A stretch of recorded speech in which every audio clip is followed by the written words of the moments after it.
Hoy vamos a hablar sobre papiledema. Mi nombre es María Alejandra García y soy residente de la Universidad Javeriana de Cali.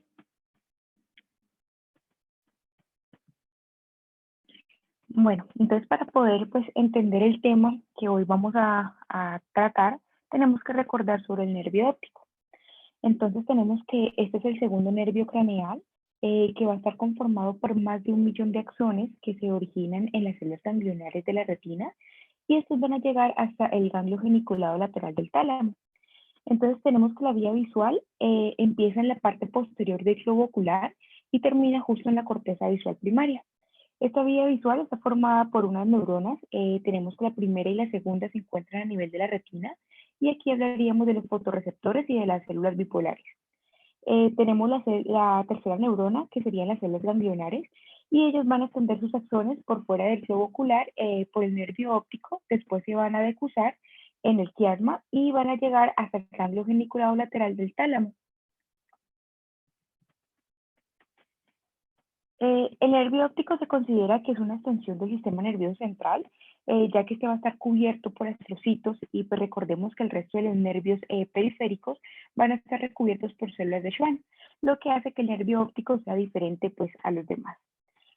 Además está recubierto por meninges, que va a ser muy importante para la patología del papiledema, y este nervio está irrigado por la arteria oftálmica, que recordemos que esta viene de la arteria carótida interna, siendo la primera rama, y la arteria oftálmica pues va a dar múltiples ramas que van a irrigar el globo ocular. Tenemos que una de las ramas importantes de la arteria oftálmica es la arteria central de la retina, que va a penetrar el nervio óptico aproximadamente unos 10 milímetros del globo ocular y va a empezar a cruzar a través de todo su trayecto. Este va a llegar justamente adentro del ojo y va a salir y sale pues por la parte donde se encuentra la excavación, por donde va a empezar a extenderse y se va a empezar a ramificar en la arcada temporal, la arcada nasal, la superior y la arcada inferior. Y este pues va a irrigar, las arcadas van a irrigar la retina. También hay otra estructura que irriga el nervio óptico, más que todo pues a nivel del disco, que son el círculo de Sims-Haller y las ciliares posteriores. Bueno, entonces tenemos que el nervio óptico está conformado por varios segmentos. Un segmento que va a estar intraocular, que es el más corto, por lo que leí es que mide aproximadamente 1 milímetro de longitud. Después tenemos el segmento intraorbital, que este sería el más largo, y hablaríamos que ese tiene más o menos unos 25 milímetros hasta entrar en el canal óptico. Después tenemos el intracanalicular, que mide más o menos de unos 4 unos 10 milímetros, y finalmente pues está el intracraneal, que mide 16 milímetros, y este es el que llega como tal al quiasma. Además también de los segmentos, vamos a tener que lo podemos dividir también por capas. Tenemos que la capa más anterior es la capa de fibras nerviosas, que son las fibras que van a llegar de toda la retina y que se juntan para formar lo que es el nervio óptico. Y tenemos otra parte que es la región laminar. La región laminar a su vez se va a dividir en la región prelaminar y la región retrolaminar.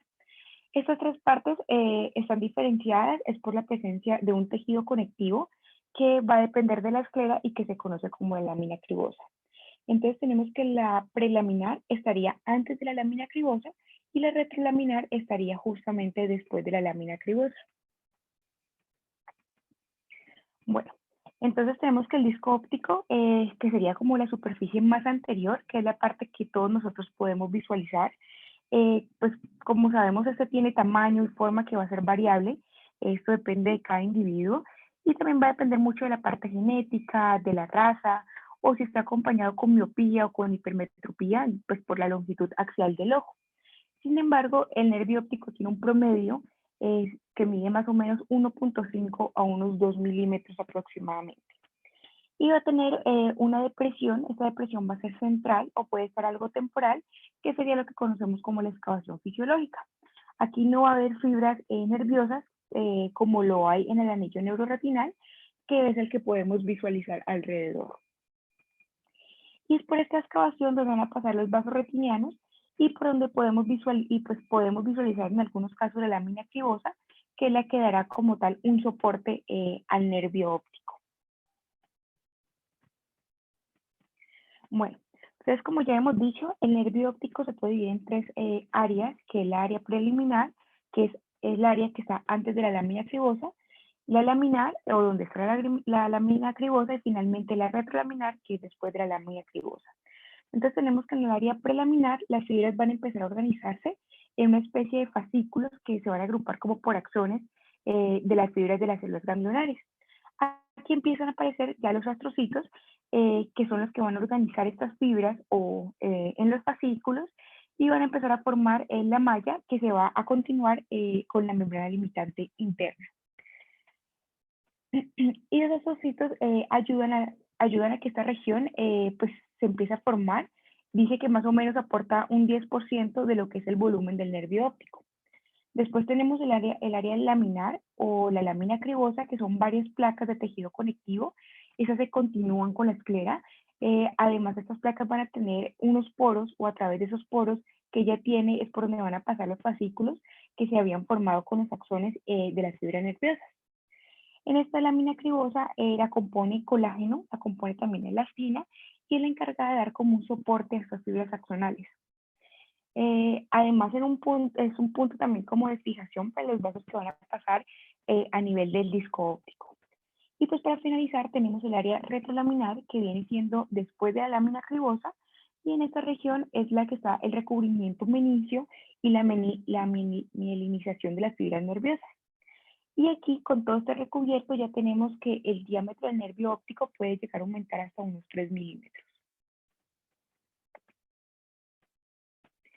Bueno, y ya para poder pasar al tema de papiledema, es necesario saber cómo se debe ver o cómo se debe evaluar un nervio óptico y pues qué va a ser normal en el momento del examen del disco óptico. Entonces vamos a tener en cuenta la forma del disco. Generalmente este debe tener una forma ovalada, debe ser mayor el diámetro vertical que el diámetro horizontal. Sin embargo, pues el tamaño puede estar relacionado con el tamaño que tengamos del ojo. Por ejemplo, un ojo que sea grande va a tender a tener un nervio óptico también grande. También va a depender de la raza del paciente o de otros factores. Tenemos que si el disco óptico es grande, la excavación tiende también a ser grande, mientras que si es un disco óptico pequeño, la excavación también va a tender a ser pequeña. Y son justamente este tipo de discos que son pequeños, que son los que más daño tienen o los que más daño sufren cuando hay una excavación aumentada. Tenemos además el color que tiende a ser anaranjado o rosado pálido, siendo más pálida como tal el área temporal que el área nasal. También tenemos la excavación, que como ya habíamos hablado, es de la depresión que vamos a tener central o algo temporal, y es por donde van a emerger los vasos.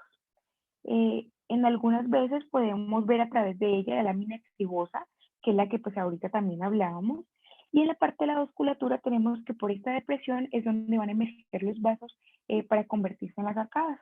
Tenemos que la vena tiende a salir un poco más hacia temporal que las arterias y que tiene una relación de 3 a 2. Y pues lo más importante para esta charla son los límites o los bordes, que en un paciente normal tienen que estar muy bien definidos, más que todo en el área temporal, pues en un ojo que está completamente normal.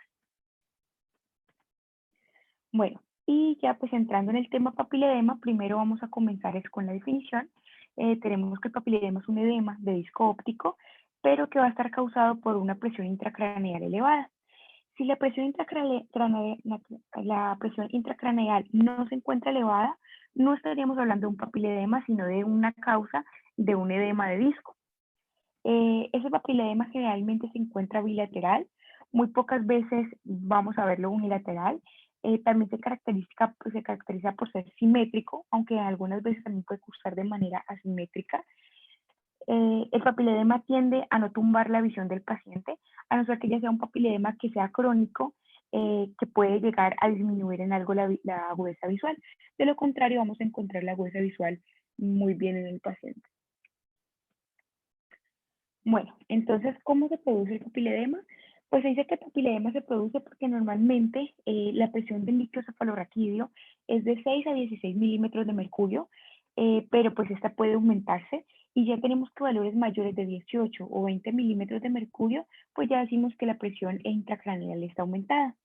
Entonces vamos a situarnos en el espacio supraranideo, que este debe ser totalmente continuo hasta el nervio óptico y acá va a existir una circulación de líquido cefalorraquídeo normalmente. Y si se llega a, pues llega a existir alguna alteración, hace que lleve un aumento de la presión intracraneana, pues todo este espacio subaranoideo se va a empezar a acumular líquido hacia el disco óptico. Y esto va a producir una estasis de flujo axoplásmico con un acúmulo justamente en las fibras axonales que conforman pues el nervio óptico. Aquí pues ya podemos empezar a notar un edema y empieza como a empujar las estructuras como para adelante y eso básicamente es lo que lleva a las diferentes manifestaciones ya del papiledema. Aquí vamos a encontrar una congestión que debe ser papilar, donde la excavación empieza como a llenarse o empieza a desaparecer. Además, una hiperemia del disco que va a llevar a una pérdida del contorno de los bordes y también va a haber una estasis vascular que va a hacer que se disminuya el flujo venoso causando ya efectos isquémicos como son los microinfartos que puede llevar incluso a una hemorragia retinal. Además va a existir también una distensión de la vaina que rodea el disco óptico y esto va a llevar a que se formen pliegues coroideos y, pues, o los pliegues retinales. Y si esto no se corrige, pues este problema va a llevar a largo plazo a una compresión de los axones, básicamente es por el mismo edema, y pues va a causar una hipoxia, incluso puede llegar a una atrofia óptica, pero pues esto va a ser con los papiledemas ya tardíos, como lo vamos a ver ahorita. Listo, entonces en cuanto a las causas, vemos o vamos a ver que el motivo es la hipertensión endocraniana. La causa más frecuente de hipertensión endocraniana son los tumores cerebrales, porque pues obviamente van a ser como un efecto de masa. Los tumores van a pertenecer al primer mecanismo, que es el aumento del volumen intracraneal, pero pues aquí podemos ver también que existen otros tipos de patologías en este mecanismo, como lo son los abscesos o un edema significativo que lleva a un aumento del volumen intracraneal o incluso una hemorragia que también esté haciendo como un efecto de masa. El segundo mecanismo es cuando no existe un suficiente espacio intracraneal, como es el caso del cierre de las suturas de manera temprana. Existe también otro mecanismo que es el cambio de la dinámica del líquido cefalorraquídeo y aquí tenemos básicamente la obstrucción del sistema ventricular. También se puede dar por un aumento de la producción de líquido cefalorraquídeo. Aquí encontraba que era gracias al papiloma del plexo coroideo, que puede cursar con una hidrocefalia más que todo pues, en los niños, pero también se puede dar por una disminución en la absorción de líquido cefalorraquídeo, que sea por una trombosis del seno venoso o por meningitis. Bueno, y en cuanto a a la presentación clínica, tenemos un signo que es muy frecuente, como es la cefalea. Este signo será presente en el 90% de los pacientes. Es un síntoma que se va a presentar de manera muy temprana y básicamente es por una irritación que existe en las meninges. Algo característico de este tipo de cefaleas es que es más severo en las mañanas, también va a aumentar en la posición supina y va a tender también a aumentar con las maniobras de Valsalva. Además, pues estos pacientes, aparte de la cefalea, también podemos encontrar náuseas, emesis o que las personas comenten que experimentan tinnitus. Y si nos vamos ya a la parte de oftalmología, se supone que un papiledema inicialmente no deberá afectar la visión. Sin embargo, si el paciente le pedimos pues un campo visual, en ese paciente lo que podemos observar es un agrandamiento de la mancha ciega. Y a medida pues, que va avanzando el papiledema, sí nos puede llevar ya a alteraciones transitorias de la visión o presentar lo que llama el paciente como un oscurecimiento de la visión por unos segundos. Bueno, y el compromiso de la visión central se va a presentar cuando el papiledema ya está muy avanzado o cuando ya está pues muy crónico y que ya existe una presencia de atrofia. Y aquí podríamos decir que la pérdida de la visión ya lo más seguro es que no sea reversible. Otro síntoma que se ve en la parte oftalmológica en estos pacientes son las discromatopsias, que es la afectación de la visión de colores, pero este síntoma pues lo vamos a ver cuando ya hay un compromiso de nervio óptico también muy avanzado. Y también tenemos que el paciente podría percibir fotopsias o tener escotomas centellantes. Bueno, el diagnóstico se realiza visualizando el disco óptico que se puede realizar en el consultorio, ya sea por medio de un oftalmoscopio directo, más que todo en el caso pues del oftalmólogo general, que siempre lo va a tener a la mano, y en el caso de un oftalmólogo también se puede ayudar del oftalmoscopio directo, pero pues este ya va a tener diferentes tipos de lentes donde podríamos observar el papiledema, como es el oftalmoscopio indirecto o ya en la lámpara de hendidura con el lente 90 o de 78. Después de la visualización del disco óptico, existen otras ayudas diagnósticas que nos pueden confirmar la sospecha que tenemos. Sin embargo, recordemos o que se nos quede la idea que el diagnóstico se puede realizar clínicamente. De las ayudas que podemos apoyarnos, pues sería primero la angiografía fluoresceínica, pero esta nos va a servir solamente en la fase temprana, donde vamos a observar una difusión de la fluoresceína a nivel del nervio. Está también la tomografía de nervio óptico, donde podemos ver todas las capas que existe una alteración de las fibras, pero más que nada, pues nada de esto va a sustituir lo que es la oftalmoscopía directa. Y pues la ecografía y el TAC y la resonancia nos van a ayudar también más que todo a diferenciar entre un papiledema de un pseudopapiledema. Entonces, por ejemplo, en la ecografía tenemos que la ecografía tiene una mayor sensibilidad en los pacientes adultos que en los niños, ya que solo va a detectar un 45% aproximadamente de las drusas del nervio óptico en los pacientes menores. Bueno, en cuanto al campo visual, tenemos que es una pérdida que será lenta, que será progresiva y es un agrandamiento de la mancha ciega que va a ser reversible siempre y cuando lo corrijamos el papiledema a tiempo, pero pues a medida que va afectando las capas de fibras peripapilares se va alterando ya las regiones de donde vienen pues las fibras, eh, donde vienen las fibras. Entonces generalmente se van formando como una especie de escotomas en escalón nasal, que pues aquí podemos ver que aquí ya sería irreversible y puede progresar a un escotoma arcuado que son pues ya mucho más marcados. Y los pacientes ya en esta etapa tienden no a mejorar o no a regresar pues en la agudeza visual. Bueno, como dijimos antes, la UCT también nos podría ayudar a diferenciar un verdadero edema de un pseudopapiledema, como lo son las drusas del nervio óptico, que más adelante pues explicamos un poco más sobre ellas. Tanto en el papiledema como en el pseudopapiledema vamos a encontrar que la UCT pues nos puede reportar un disco que se encuentre elevado, pero pues nos va a ayudar a diferenciar gracias a la superficie interna del disco. La superficie interna del disco es un espacio supratiniano que es hiporreflectivo y pues que un edema verdadero vamos a encontrar que está totalmente lisa. Decían que tiene un patrón en V como lo muestra la imagen. En cambio en el pseudopapiledema esos van a estar como una especie de bucles o de imágenes como onduladas, como también lo podemos ver en la imagen inferior.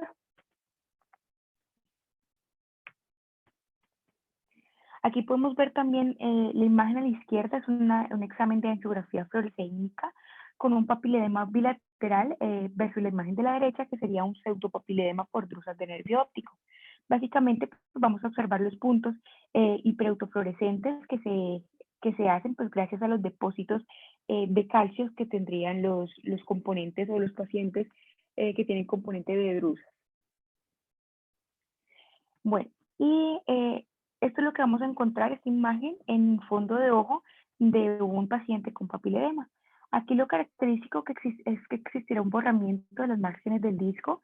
Esto va a ser causado por un aumento del flujo exoplásmico, como hablábamos ahora.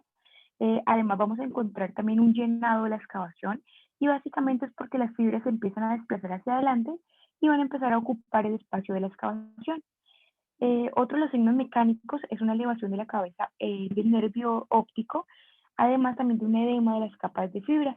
Y este edema lo que va a hacer es que los vasos se empiecen a esconder por debajo del edema y parezca que se borran, pero más adelante otra vez tienden a salir y eso es característico del papiledema, como podemos ver aquí.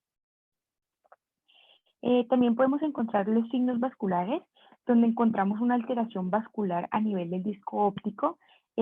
Puede existir también una congestión venosa, que más que todo pues, es una dilatación o una tortuosidad venosa en la región peripapilar, que puede llevar a hemorragias peripapilares o papilares.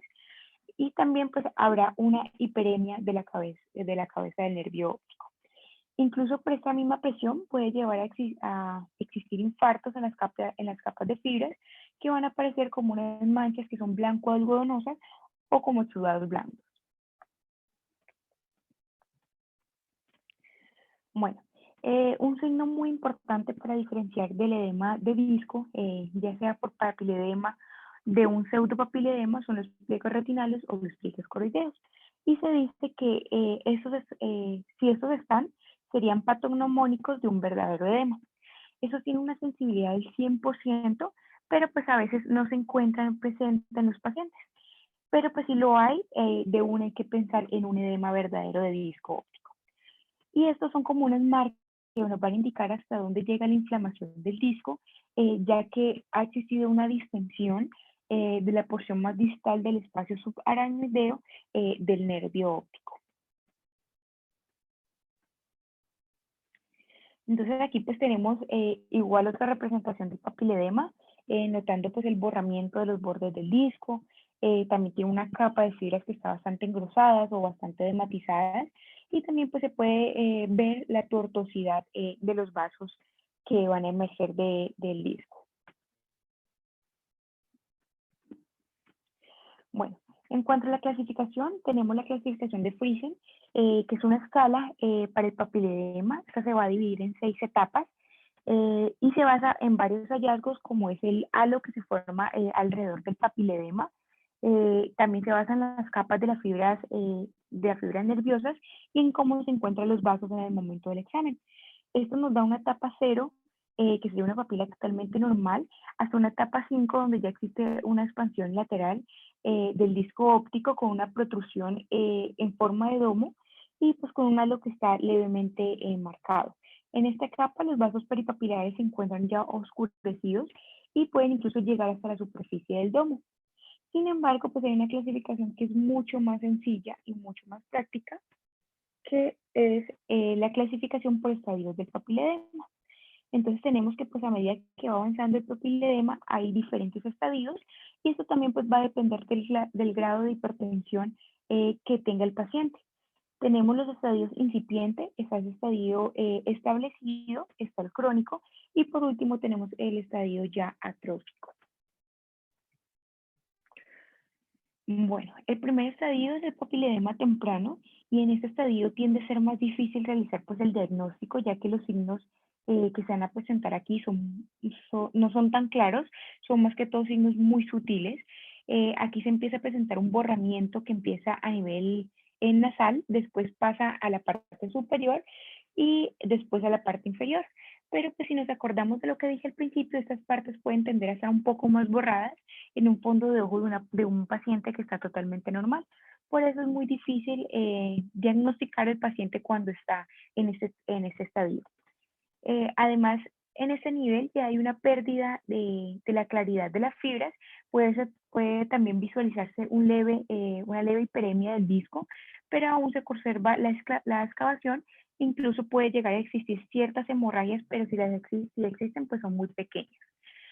Y pues aquí ya hay una ausencia del pulso venoso, pero recordemos que aunque en el papiledema siempre el pulso venoso va a estar ausente, también va a estar ausente en un 20% de la población normal. Entonces, si sabemos que esta persona tenía antes en el examen del disco óptico un pulso venoso positivo y ya no tiene, pues podemos apoyarlos de este signo. El pulso venoso ausente básicamente es por la obstrucción que hay del flujo venoso a nivel del disco. Entonces, si vemos el pulso venoso, no estaríamos frente a un papilema. Pero si este paciente, como ya dije, lo habíamos evaluado antes y el pulso venoso estaba o ya no está, pues podemos apoyarnos de ese signo y pues empezar a sospechar el papiledema. Tenemos después de que del estadio temprano viene el papiledema ya establecido. Ese es un papiledema que es agudo. Aquí ya podemos ver de manera más clara una elevación y un borramiento de los bordes mucho más claros.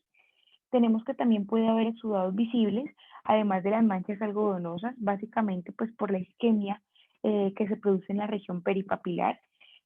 También va a estar aumentada ya la dilatación y la tortuosidad vascular. Puede haber incluso hemorragias en astilla o hemorragias en llama que incluso puede llegar hasta las arcadas. El papiledema agudo establecido también puede pasar a ser un papilema ya crónico. Aquí pues aún puede existir un borramiento o una elevación, sin embargo esta elevación o este borramiento no son ya tan marcados como en los anteriores estadios. Aquí va a haber más que todo hemorragias o depósitos lipídicos, indicándonos un cuadro isquémico que se presentó pues con anterioridad. Y gracias a esta isquemia empiezan a aparecer ya vasos filoretinales, que obviamente pues ya son patológicos. La excavación aquí va a desaparecer y empieza a verse pliegues coroideos que están en la región peripapilar y como dijimos antes, básicamente es por la acumulación del líquido en esta región. Y finalmente, pues la agudeza visual aquí va a empezar a disminuir o pues va a empezar ya a afectarse. Y el último estadio es el papiledema atrófico. Básicamente es cuando la hipertensión endocrina no se manejó a tiempo y ya existe una atrofia o una palidez del disco. Generalmente aquí ya no hay borramiento y si lo hay, pues sería de manera residual. Aquí las arterias retinales van a presentar un envainamiento que hace que ese envainamiento, o gracias a ese envainamiento, pues se pueden ver un poco más delgadas y pueden existir también isquemia, pero esta isquemia ya va a ser crónica, entonces van a aparecer membranas neovasculares como respuesta. Bueno, en cuanto al abordaje de un papiledema, tenemos que debemos de tratar primero pues la causa del papiledema. Y si este paciente nos llega a la consulta externa y el paciente no tiene ninguna patología diagnosticada, debe tratarse este paciente como una emergencia. Este paciente se le debe enviar una resonancia magnética para descartar algún tipo de tumor que esté ocupando espacio. Ya recordemos que este es como la principal etiología del aumento de la presión intracraneana, pues que nos explique este aumento. La resonancia magnética es el examen de elección, ya que esta pues va a tener una mejor resolución y más detalle de la anatomía. También es muy importante que en nuestra historia clínica quede registrado la función pupilar del paciente, la función oculomotora y la campimetría que le realicemos al paciente. Básicamente esto es para un seguimiento. La función oculomotora también se evalúa para descartar si existe una lesión ocupante de espacio y que de pronto pues esté comprimiendo los pares craneales afectados en la función oculomotora. Y los reflejos pupilares se hace también para descartar algún tipo de lesión que afecte pues ya la función pupilar.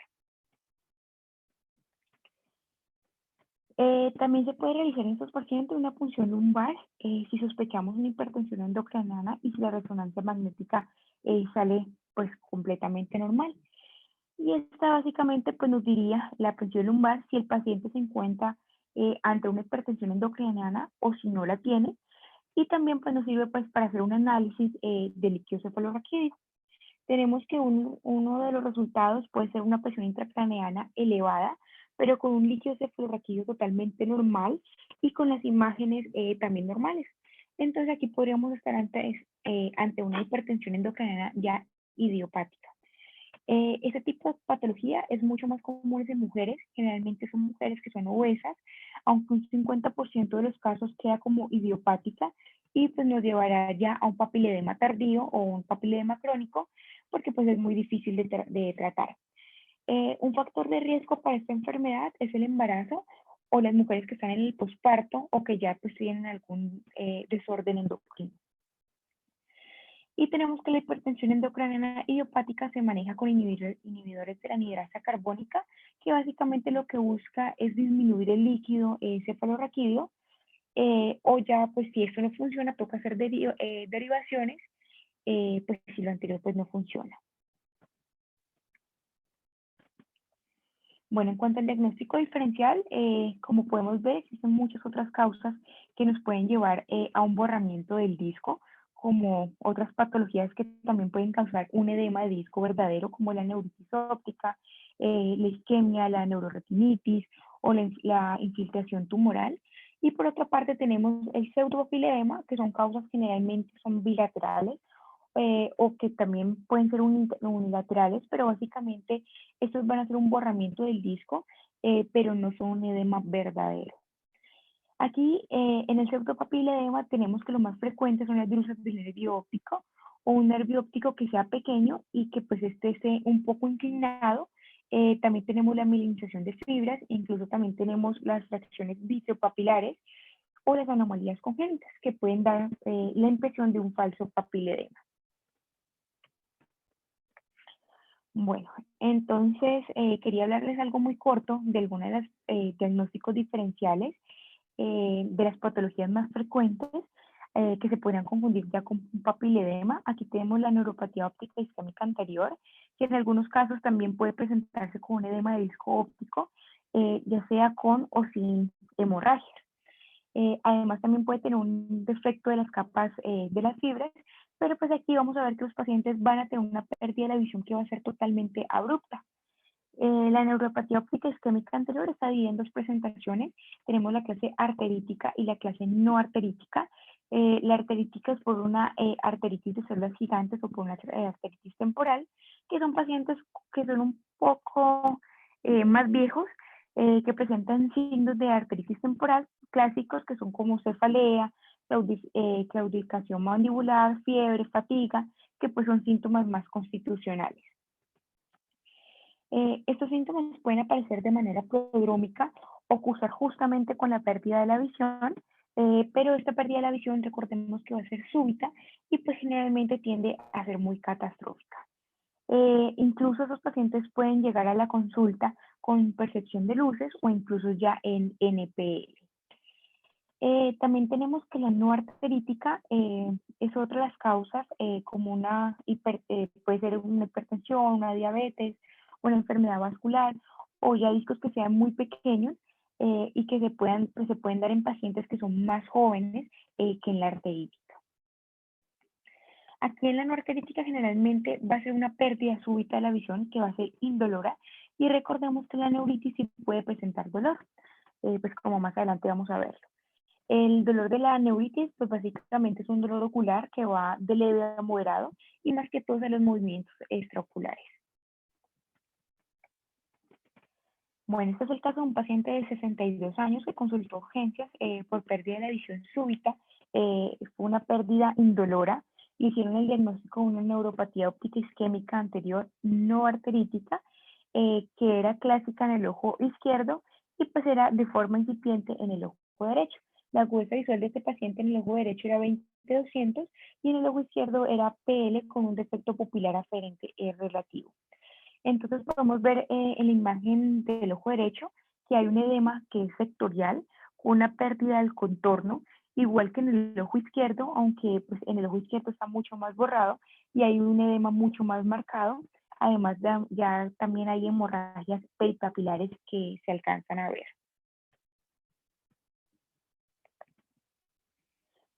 Seguimos con la neuritis óptica. Se encuentra también entre las causas de edema del nervio óptico verdadero. Esta inflamación está asociada a una enfermedad autoinmune o a una desmielinización del nervio óptico generalmente. También puede ser de etiología idiopática o después de que el paciente curse con un cuadro infeccioso. Incluso pues ya como puede verse como parte de una enfermedad sistémica, como es el caso de la esclerosis múltiple.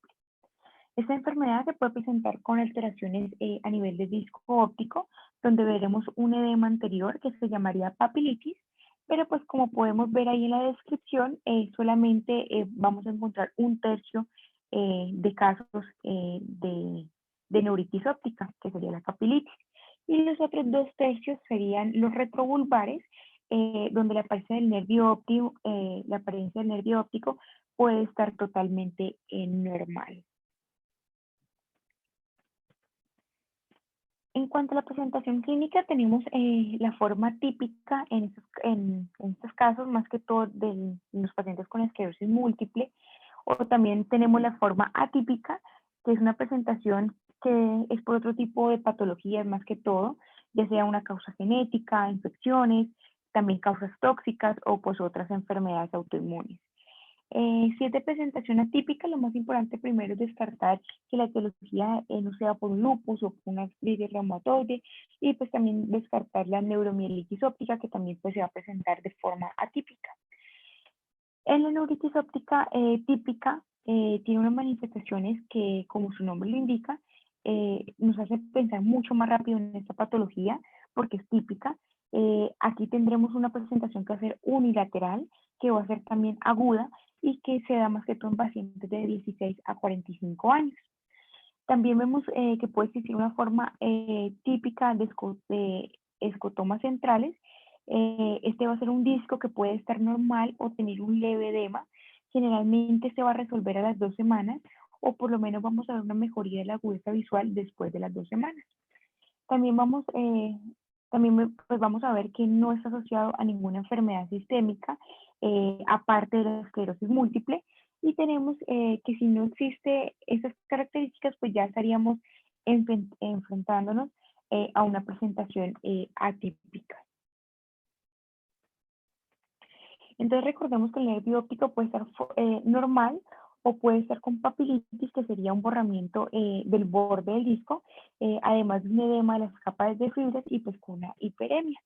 Lo que nos ayuda a diferenciar una neuritis óptica de un papiledema es que generalmente va a ser unilateral en su forma típica, obviamente, y pues si ya hay un edema, no va a tener tantas manifestaciones vasculares como lo tendría el papiledema.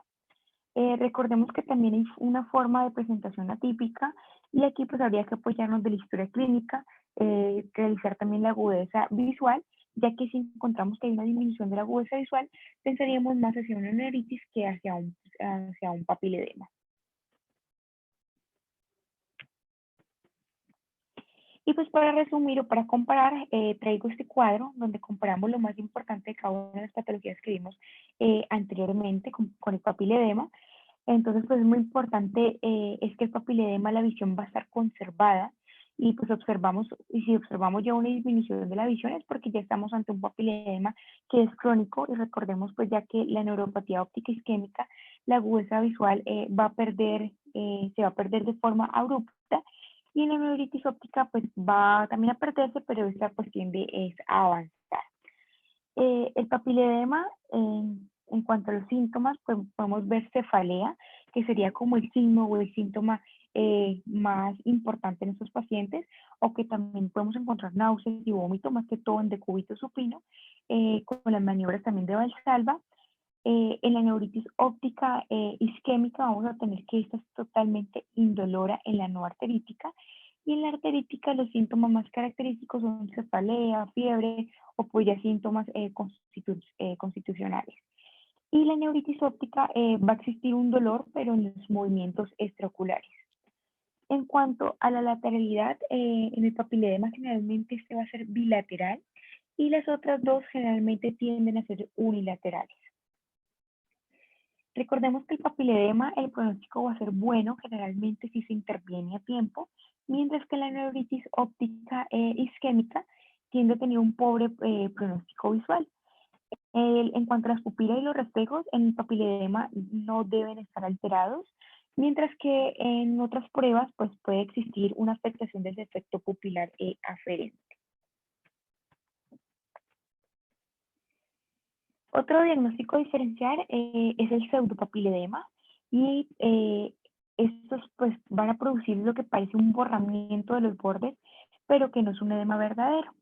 Y aquí se puede presentar de manera bilateral, como también se presenta en el papiledema.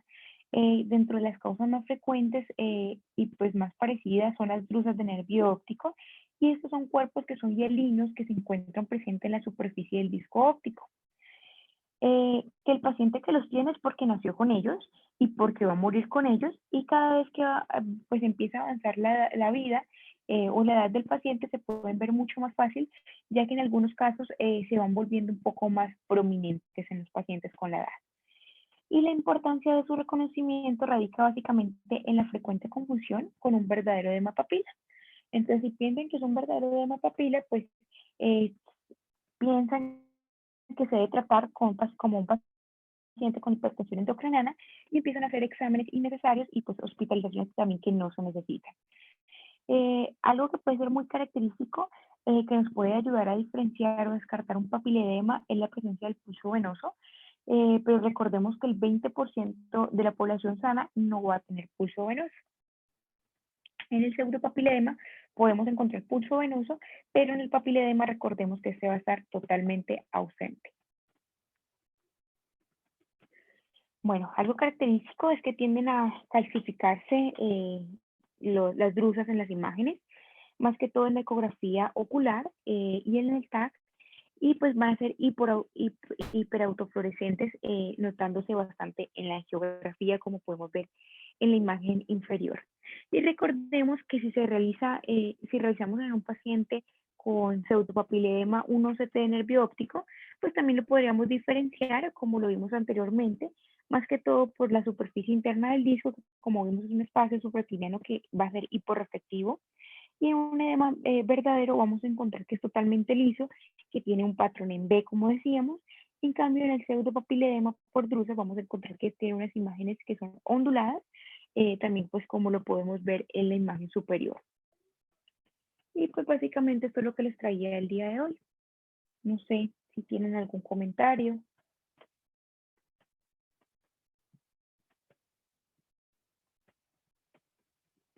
¿Tienen algún comentario, alguna pregunta?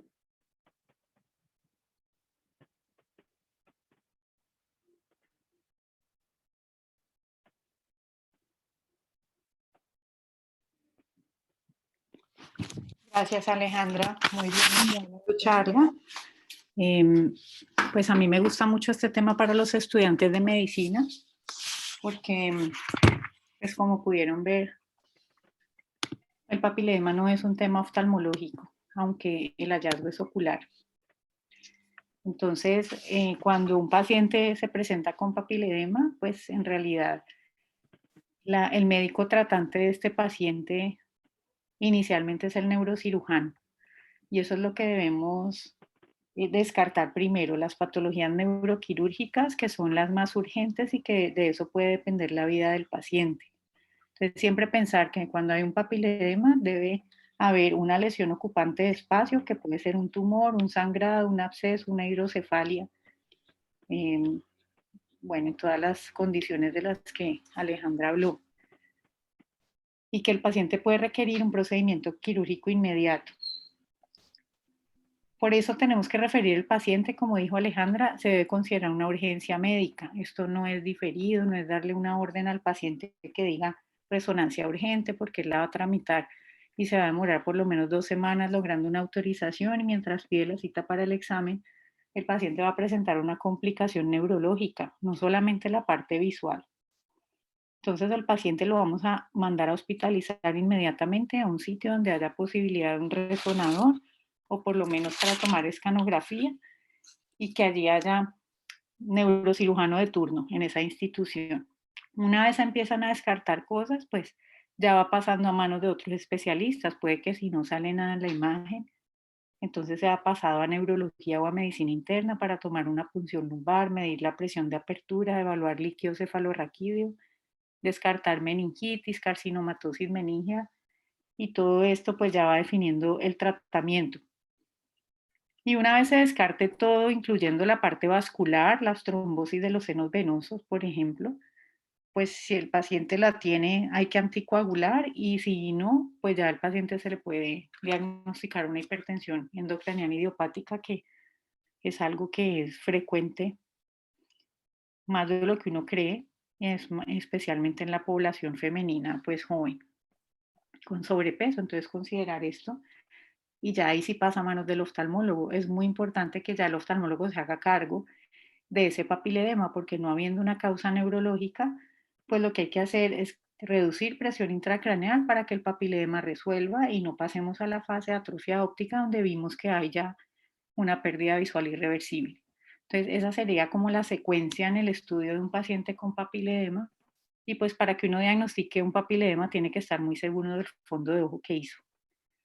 Porque si uno no está seguro si es un papiledema, un pseudopapiledema, será que sí es, será que no es, será que es una neuritis óptica, y yo mejor estoy pensando en una esclerosis múltiple. Entonces miren que Alejandra dio hoy unos elementos para hacer diagnóstico diferencial.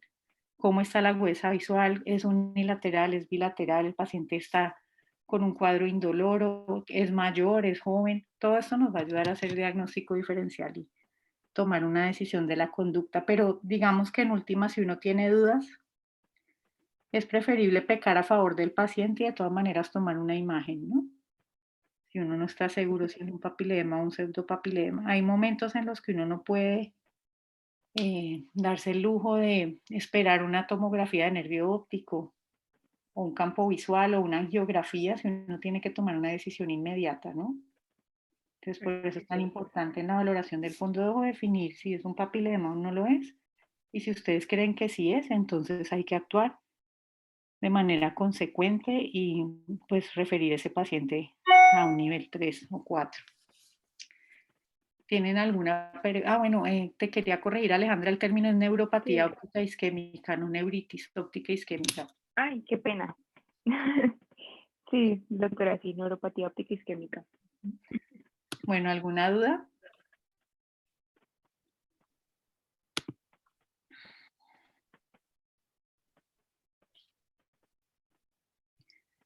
Bueno, muchas gracias a todos. Gracias, Alejandra. No, gracias a ustedes. Bueno, que Que estén estén muy bien. bien. Chao. Hasta luego, chao.